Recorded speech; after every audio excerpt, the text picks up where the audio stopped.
తన భర్త తనకి కావాలంటూ మిస్ వైజాగ్ ఆందోళన. విడాకులు ఇవ్వకుండా మరో స్త్రీని పెళ్లి చేసుకుని కాపురం చేస్తున్న భర్తను రెడ్ హ్యాండెడ్గా పట్టుకున్న నక్షత్ర. మిస్ వైజాగ్ నక్షత్ర ఎంట్రీతో షాక్ అయిన భర్త తేజ. మరో స్త్రీతో రూమ్లో ఉండగా పట్టుకున్న మిస్ వైజాగ్ నక్షత్ర. 2017లో తేజాని ప్రేమించి పెళ్లి చేసుకున్న నక్షత్ర. ఇద్దరికీ 2013లో ఓ సినిమా షూటింగ్లో పరిచయం. మాజీ మిస్ వైజాగ్ నక్షత్ర. నా భర్త తేజ పబ్జీలో అమ్మాయిల్ని ట్రాప్ చేస్తాడు. రోజుకొక వర్జిన్ నాకు కావాలంటూ నన్ను వేధిస్తున్నాడు. ఇక్కడ వేరే అమ్మాయితో పడుకుంటే నేను రెడ్ హ్యాండెడ్గా పట్టుకున్నాను. 2017లో మాకు పెళ్ళయింది. నేవల్ డాక్యార్డ్లో సస్పెండ్ అయ్యాడు. వాళ్ళు నా మీద తప్పుడు కేసులు పెట్టారు. కేసు కోర్టులో ఉంది. ఇది నా ఆఫీస్, ఇల్లు కాదు. ఇది సినిమా ఆఫీస్. అమ్మాయి సినిమా ఆడిషన్కి వచ్చింది.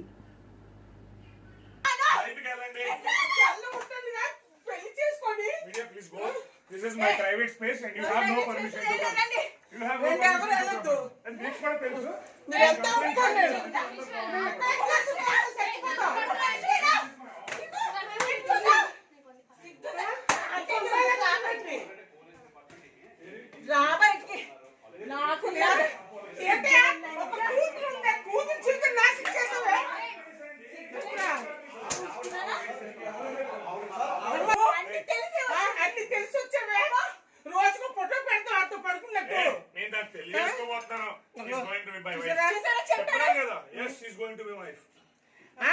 డైవర్స్ అవ్వకుండా పెళ్లి చేసుకుని ఉంటానండి.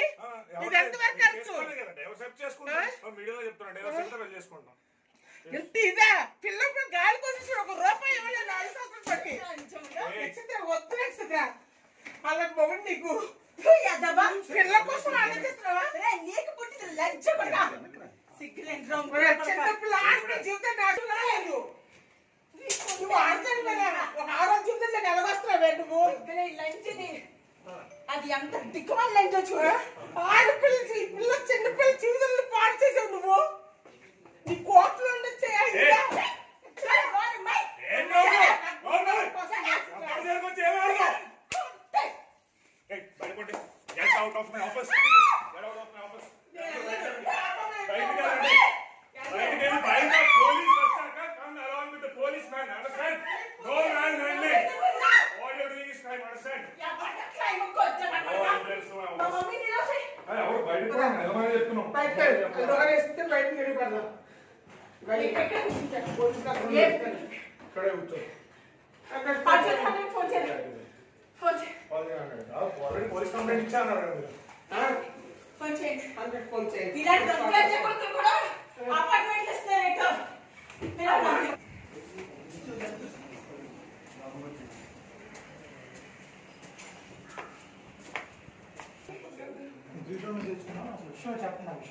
చెప్తున్నాను సార్. మా రూమ్ లో తను పెళ్లి చేసుకున్నాడంటే అందరికి పెళ్లి అయింది. నాకు పెళ్ళని చెప్పుకుంటున్నాడంట. నేను వైఫ్ సార్. నా పాప సార్.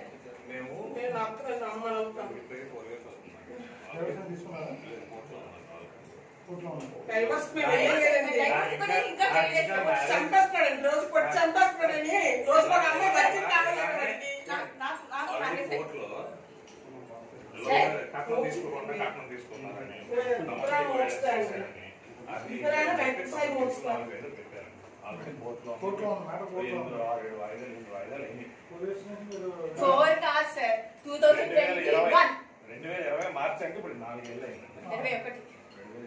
అంటే సార్ మీరు చెప్పింది కాదు సార్. పెళ్లి అయిన దాన్ని ఉంచుకొని దీన్ని పెళ్లి చేసుకుని ఉండొచ్చా? అది చట్టం ఒప్పుకుంటారా? అది చట్టం ఒప్పుకుంటారా?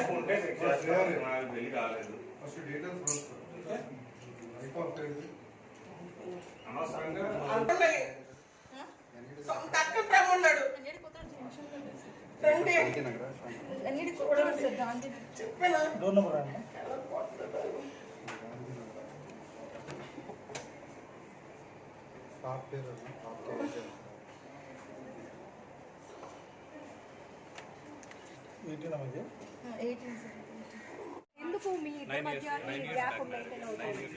ఓకే కూడా నాకు పుట్టిన పాప కాదు, 2 చుక్కలు లోపలికి వెళ్తే ఎవరికైనా పిల్లలు పుట్టేస్తారు అనే ఆడియో ఇదా కాదా? అంటే మరి నేను నాకు తెలియదు ఏది ప్లే చేస్తారో I couldn't able to hear it. అది నాదో కాదో నేనైతే అలా మాట్లాడలేదు యాజ్ పర్ మై నాలెడ్జ్. మరొకవేళ నేనే మాట్లాడాను అనుకుంటే ఐ హ్యావ్ టు. నేను వినిపించిన కొన్ని అమ్మాయి మాకు అంటే పోలీసులకి మీడియా కూడా కొన్ని వాయిస్ రికార్డ్స్ పంపించింది. బట్ అమ్మాయి ఇచ్చింది అని చెప్పేసి మేము ఏది పడితే అది ప్లే చేయం. బట్ ఇది మీరు అవునా కాదా అనేది మాకు కూడా మీరు ఒక క్లారిటీ. ఒక్కసారి పోలీస్ స్టేషన్ యా మీరైతే కాదు అంటున్నారు. ఎవరు నేనైతే అలాంటి మాటలు మాట్లాడే వ్యక్తిని కాదు. That's what I. ఇప్పుడేందుకు మీ భార్య మీ పైన ఎందుకు ఎలిగేషన్స్ చేస్తుందని మీరు అంటున్నారు? కాదండి, she is doing it from last 4 years. దేనికోసం?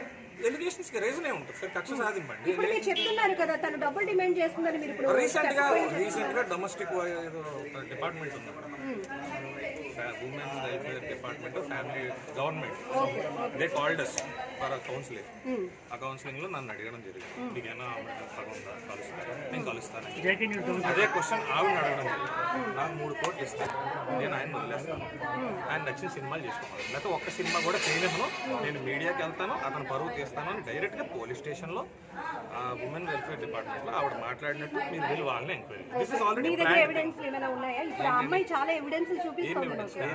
ఇప్పుడు తను ఉమెన్ వెల్ఫేర్ వాళ్ళతో కలిసి మిమ్మల్ని డబ్బులు డిమాండ్ చేసిన ఉమెన్ వెల్ఫేర్ వాళ్ళతో కలిసి కాదండి, వాళ్ళు కలపడానికి పిలిచారు.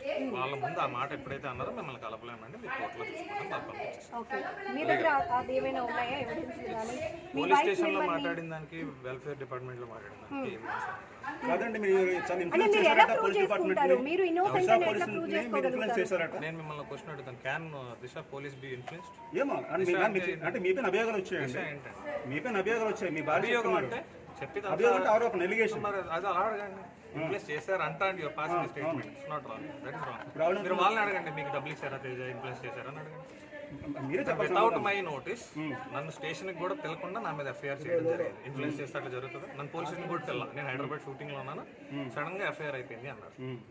మీరు బెయిల్ తీసుకోకపోతే మీరు అరెస్ట్ అవుతారని కూడా అన్నారు.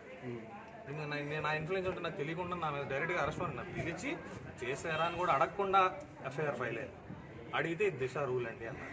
I don't know Disha rule. మీ ఇద్దరి మధ్య ఎందుకు గ్యాప్ వస్తుంది? ఎందుకంటే మీరు already love come arranged marriage అని నక్షత్రం జనరల్ వైఫ్ అండ్ హస్బెండ్స్ ఉండేదండి అనుమానం. అంటే ఒక కారణం ఉంటుంది. ఇంత పెద్ద స్థాయిలో ఇప్పుడు ఒక భర్తను ఎవరు వీధికి వేర్చడానికి ఎవరు డిసైడ్ అవ్వరు.